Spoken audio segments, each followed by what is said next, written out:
So there's something called assortative mating in evolutionary theory. Assortative mating is basically birds of a feather flock together, right? And that's very much the mechanism that drives mate choice, much more than opposites attract.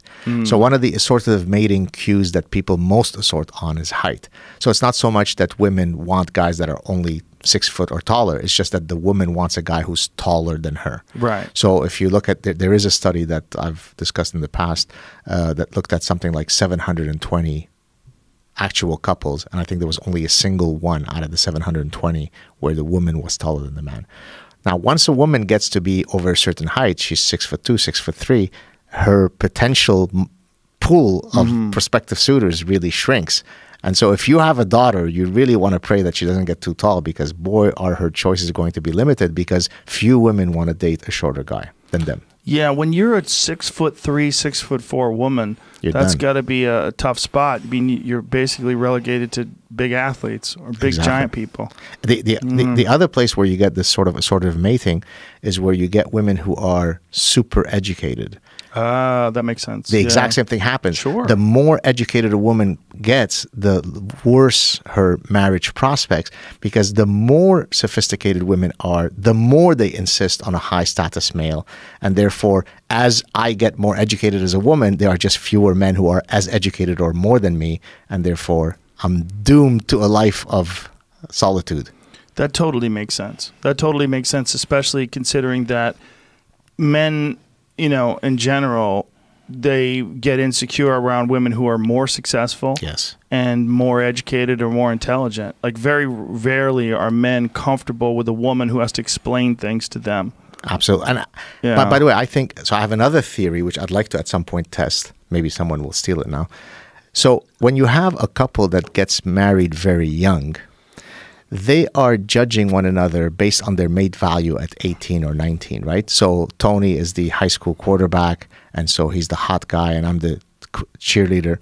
And then later, he stagnates. He doesn't go on with his career, whereas I go on and become a physician, the cheerleader. So at 29, there is now a huge inequity between our two mating values on the mating market, right? So when we were both 19, the fact that we had roughly the same mating value made us a very attractive, stable couple. But Tony turned out to be a fucking loser. Exactly. He's a lame duck. Exactly. And so I have a theory that, and I'd like to at some point test it. Maybe some graduate student will write to me saying, I'll work with this on you, Dr. Saad. I have a theory whereby I think that in many cases where people end up divorcing when they married young, it's precisely because that which started as equitable mating values at time t0 turned out to have huge divergence in our trajectory on the mating market. And that puts a huge strain on the marriage, especially when the wife's status is going up. The best way to ensure that the marriage ends is for the status of the woman to keep going up and that of the man to either stagnate or go down. That's going to be doomed. That makes sense. It makes sense that also, you know, obviously the young marriages are rough because people grow and they don't necessarily grow together. Right. You catch people 10 years later and they're oftentimes radically different people. Right. But then there's also the thing that women don't seem to, for the most part, respect a man who's not doing as well as them. Right. You know, that's a giant issue. Even if the guy's doing okay. Like, say if your guy's making $50,000 a year, that's a very good living. He's out there doing well. But you make 300. You make 300 grand a year, and this fucking loser's over here with his 50 grand. Like, you're kicking ass. You're like some bigwig at some big corporation. Like, that seems to be a real sticking point. And with men, especially if they have a household where they contribute income together, they pile all their income, and the man starts spending the woman's money on stuff. You know, he starts buying stuff. He's got a new fishing rod. Where'd you get that, with your money or my money? You know, it gets weird, right? And incidentally, so speaking of, say, consumer psychology, stuff that I study, when you take a very rich woman and you go out on a date with her, even though she obviously can afford the dinner and she can afford anything that you're going to buy her, if you exhibit cues of frugality, cheapness, that's the perfect way to ensure that you won't have a second date. So it's not so much a question of, you know, it's an old sexist ritual whereby men were wooing women. It really is an honest signal of your commitment to a woman. So the best way, and I get many of these letters where people ask me, "Hey, professor, what are dating advice?"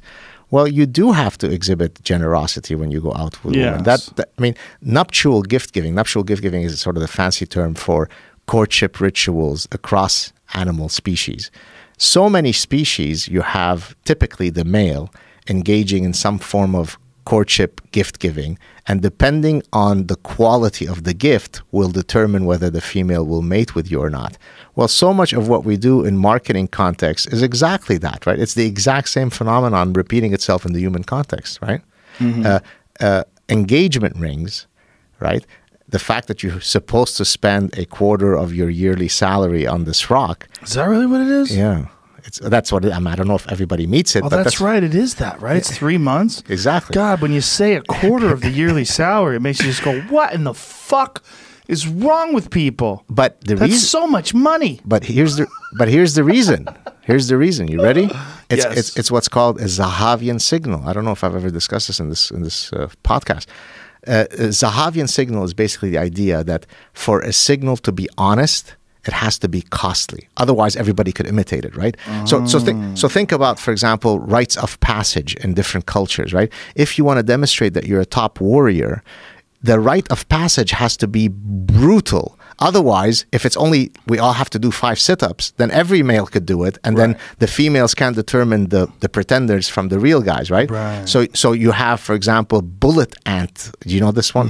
Right? Sure. You put your hands through, right? I mean, that takes a lot of courage and a capacity. Explain it to people who don't know what we're talking about. So this is a tribe in the Amazon whereby you take the bullet ant is supposedly the biggest purveyor of pain that is humanly possible that you could experience. My friend Steve got stung by one. Did he? And what did he was in Bolivia, I believe, and he got stung and in his heel, got him in the heel. And he said it was just he was delirious with pain. Exactly. And he said it lasts for a few hours, then it goes away. Right. So what they do in this tribe is they take a bunch of these ants in the order of a couple of hundred. One is enough to cause you agonizing, impossible, delirious pain, and they sedate them through this compound, and then they interweave them in these gloves, these leaf gloves, so that when they come out of their stupor and you have your hands in there, they start viciously biting you, stinging you, and you're supposed to withstand that pain without screaming. You have to take it in. So you sort of almost go into this religious fervor, this kind of incantation. Yeah. And you have to do that ritual 20 separate occasions. Really? On 20 different times, on different days. 20? 20, before you are admitted into the tribe of warriors, whatever. Well, now let's link it back to the engagement ring, right? If all it takes for me to convince you of my honest intentions is to buy you flowers, and now let's go back behind the shed and have sex, well, then a lot of cheaters are going to convince you of doing this when they really didn't have good intentions. But if it takes for me to spend a quarter of my salary to convince you that I have honest, so therefore this is a form of what's called Zahavian signaling, because Zahavi was a Israeli ornithologist that studied this type of behavior, this costly signaling behavior, using Arabian babblers, which is a type of bird. So here's another example of a Zahavian signal. You probably have seen this. When you have a predator that's looking at who to attack, you often will have gazelles starting to actually make themselves conspicuously visible to the predator. They come close to him and they start jumping from him. Have you ever seen this? Do you know? I think it's called strutting, not strutting. And can you think why that would be? No. Like, why are they not hiding? Why are they not making themselves inconspicuous? Why are they drawing attention to themselves when there are 50 different gazelles that the predator could be pointing to? Why? Well, because what that animal is saying is, the fact that I could stand here in front of you and jump up and down and make myself this visible suggests that it's probably a lost cause for you to try to go after me. I'm super fit, right? It's a costly signal of my fitness. It's an honest signal, right? the one who is not doing this behavior is the one that you should be paying attention to. Oh, right? Interesting. So this is called, and so I use this principle of Zahavian signaling to explain things like conspicuous consumption, right?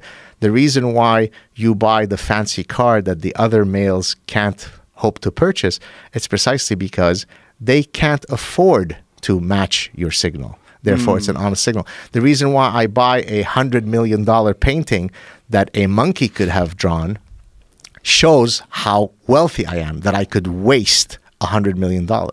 Ah, that makes sense. That makes sense. It's all just mating stuff. It's mating and food. Yeah. You don't want to become somebody's dinner. You want to find dinner and you want to have sex. Good night, everybody. Yeah, those signals are so fascinating when we see them in our culture and people get angry at them. Like you see some guy pull up in a Ferrari and you go, look at this fucking loser with his little dick. Right. You're like, maybe. Or maybe a guy with a shitload of money wants to let the world know because he likes to fuck. Right? I've shared actually on this show, I think, the stories about one of my brothers who was a big car collector. 3 Ferraris, Aston Martin Lagunda.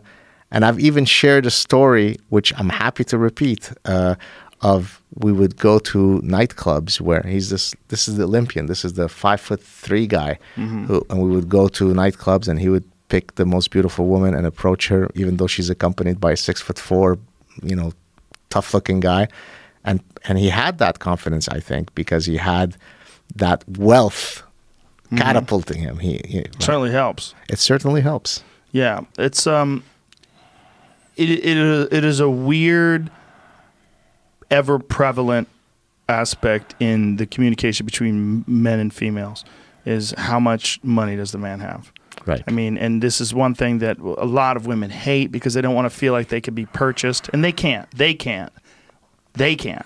Some can. Right. A lot can. It's a factor. It's a big factor. And a lot of women are very just rabidly, ruthlessly independent. They don't want that ever in their life, and good for them. But the reality is, it's a very effective strategy. You pull up in that Ferrari or that Rolls Royce or whatever the fuck you're driving, and it has a big impact when you get to that nightclub. And those studies have been done endlessly in evolutionary psychology. So here's one example. And you don't need to have a signal as big as a Ferrari. Just how you dress in terms of the status that is exhibited. Yeah. So there's a study that was done, I think, in the early 90s where they manipulated the status, the sartorial, the attire of men and women into one of 3 different types. High status, medium, and some T-shirt or McDonald's uniform, whatever. And then they asked men and women one of 6 possible, would you go out for a coffee with this guy? Would you go out on dinner? Would you have sex with him? Would you marry him? And across all 6 levels of relationships, the status of the attire of a man had a profound effect on the likelihood of the woman saying yes. Higher the status, the more likely she said yes. That same manipulation on women had 0 effect on men. Yeah. And in other words, no man has ever uttered the following words. My God, you've got a juicy butt, and I'd love to have sex with you, but you're not exhibiting cues of ambition. Therefore, no sex for you, Linda. Yeah, that's a reality. That's a reality that people are very uncomfortable with. And I don't think women necessarily are craving the same reaction from men because of their ambition. I don't think women are ever saying, through my ambition, I'm going to get a good man.